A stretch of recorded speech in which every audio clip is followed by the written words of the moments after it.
Jack had always been drawn to the thrill of the unknown. With over 1 million subscribers on his YouTube channel, he was known for exploring forgotten places, haunted mansions, desolate schools, derelict hospitals. His videos were a blend of history, suspense, and raw terror, as he hunted for glimpses of the paranormal. His fans lived for the goosebumps he gave them.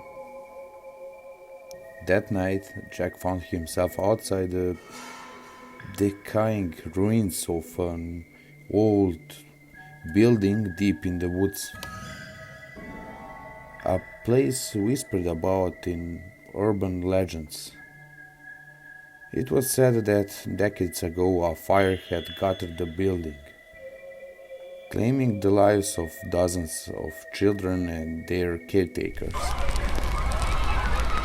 Some claimed the fire wasn't an accident, but arson, started by a disturbed groundskeeper who'd vanished afterward.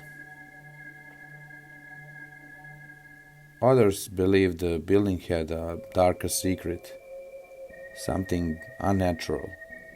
Jack had done his research and knew that this place had never been fully investigated. He began recording as the sky turned on a ominous shade of grey. "Alright, guys," he said, holding his camera steady as he stood in front of the building. His breath fogged in the chilly air. "This is it. St. Eleanor's Home for Children. It's been abandoned for over 60 years.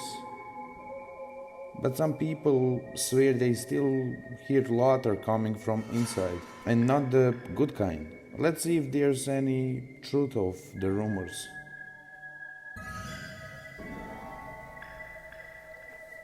With a flashlight in one hand and his camera in the other, Jack stepped inside. The floorboards groaned beneath his boots, and the smell of root filled his nostrils.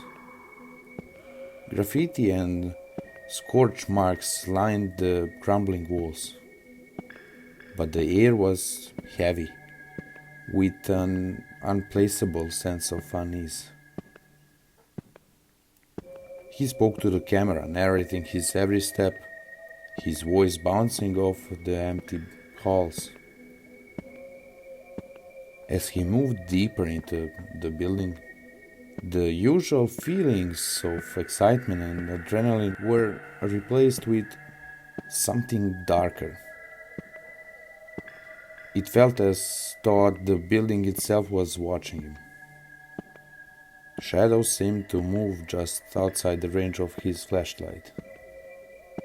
But whenever he turned to look, there was nothing there. "It's just me," Jack muttered to the camera. "Or is this place way colder than it should be?" He panned the flashlight across the room, and the beam landed on a small wooden chair. It sat in the center of the room, untouched by time, unlike everything else around it. That's when he heard it. A faint giggle. Jack froze, his breath catching in his throat. "Did you hear that?" he whispered, pointing the camera toward the chair. "Tell me I'm not going crazy." The giggle came again, louder this time, echoing through the building. It wasn't the sound of a playful child. It was distorted, broken, and wrong. He swung the camera toward the hallway, his flashlight trembling in his hand. "All right," he said nervously, forcing a laugh. Probably just a wind, right? Let's keep going. But the giggle followed him. Every room he entered felt wrong, as if he wasn't supposed to be there. Doors creaked open on their own, and faint whispers flitted just out of earshot. At one point, he thought he saw movement in a shattered mirror, but when he turned, the room was empty. Jack tried to push through the fear, telling himself it was all in his head.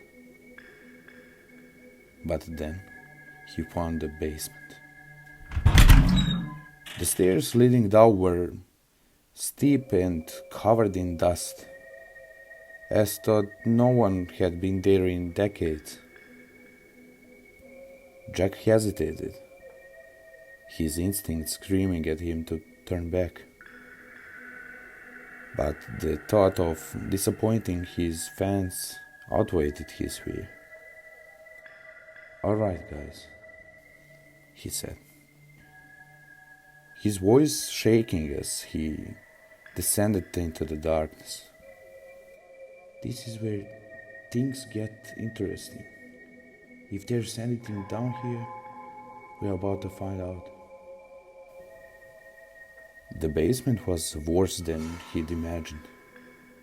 The air was damp and suffocating, and the walls were lined with crude drawings scratched into the stone.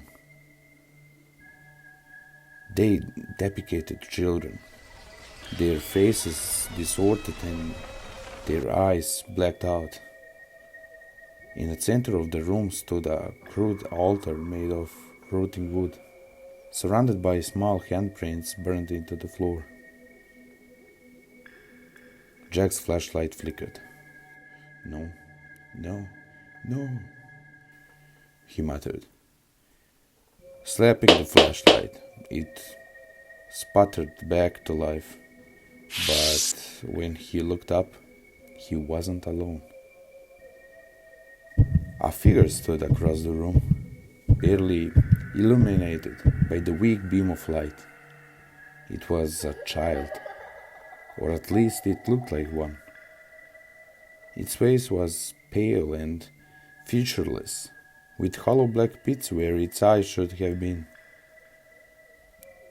It tilted its head at Jack, and the sound of bones snapping echoed through the basement.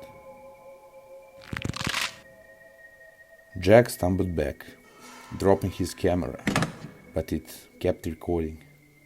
The figure stepped closer, its movements jerky and unnatural. "Stay back!" Jack shouted, scrambling for the stairs. His voice echoed over the walls, but the thing didn't stop. As he reached the top of the stairs, the door slammed shut in his face.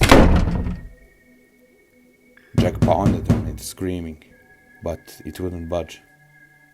Behind him, the giggles grew louder, overlapping one another. The last thing the camera recorded was Jack's terrified face as he turned to confront the figure. Then the screen went black. A week later, Jack's body was never found, but his camera was discovered near the edge of the woods by a group of hikers. The footage was uploaded to his channel, though no one could explain how. Fans who watched it reported strange occurrences: lights flickering, cold drafts, and the sound of distant laughter. Some claimed to see shadows moving in the background of the video. Eventually, the channel was deleted, but by then, the legend of Jack's final broadcast had already taken on a life of its own.